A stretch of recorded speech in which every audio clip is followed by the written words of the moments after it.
Alright, let's dive into something that's both fascinating and a little mind-bending. Have you ever wondered how a band's legacy can outlive its members, not just in memory, but in a tangible, almost living way? I'm talking about the Grateful Dead, a band that's been gone for decades, yet their presence feels more alive than ever. And the reason, it's not just their music. It's the meticulous, almost obsessive way they preserved their history. Personally, I think this is where the Grateful Dead's genius truly shines. It's not just about the songs. It's about the culture they built and the way they ensured it would never fade. Here's the hook. Nestled in the redwood forests of Santa Cruz, California, there's a climate-controlled vault that's basically the Grateful Dead's time capsule. I mean, think about it. Nearly 1,000 boxes of flyers, posters, letters, and even the original marionettes from their Touch of Grey video. What makes this really interesting is that this isn't just a dusty archive locked away for historians. No, it's open to anyone. Casual fans, researchers, or just the curious can walk in and explore. In my opinion, this accessibility is a perfect reflection of the band's ethos. A welcoming, communal spirit that's as much a part of their legacy as the music itself. Now, let's talk about the visuals. The Grateful Dead's art isn't just iconic. It's a language.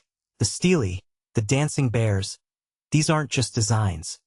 They're symbols of a counterculture. If you take a step back and think about it, they're like the secret handshake of a global tribe. Sam Riegel, the librarian at UC Santa Cruz, calls them the originators of the psychedelic art movement in the US, and I couldn't agree more. But what many people don't realize is that these visuals weren't just for show. They were a way to communicate, to build a community, to say, if you know, you know. And then there's the music archive, which is a whole other level of obsession.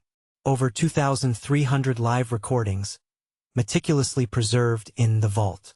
What this really suggests is that the Grateful Dead understood something fundamental. Their music wasn't just about the notes. It was about the experience. Each show was a unique improvisation, a conversation between the band and the audience. Betty Cantor-Jackson, their sound engineer, wasn't just recording shows. She was capturing magic. Her Betty boards aren't just tapes. They're time machines that take you back to that exact moment in history. What's even more fascinating is how this archive has become a living, breathing entity. David Lemieux, the band's archivist, isn't just a keeper of tapes. He's a curator of experiences. His Dave's Pick series isn't just about releasing old recordings. It's about telling stories, revisiting eras, and keeping the band's spirit alive. One thing that immediately stands out is how thoughtful this process is. It's not about dumping everything at once. It's about crafting a narrative, a journey through time. But here's the bigger question. Why does any of this matter? In my opinion, it's because the Grateful Dead's legacy isn't just about nostalgia. It's about a way of living, creating, and connecting that feels more relevant than ever.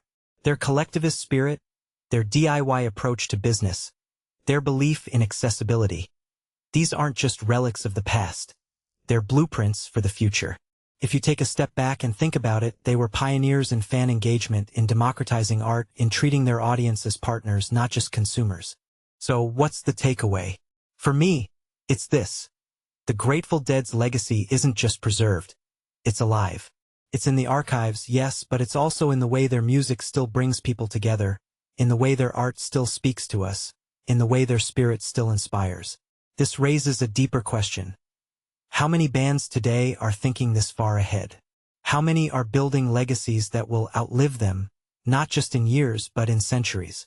Personally, I think that's the real magic of the Grateful Dead. They didn't just make music, they made a movement. And that, my friends, is something worth talking about.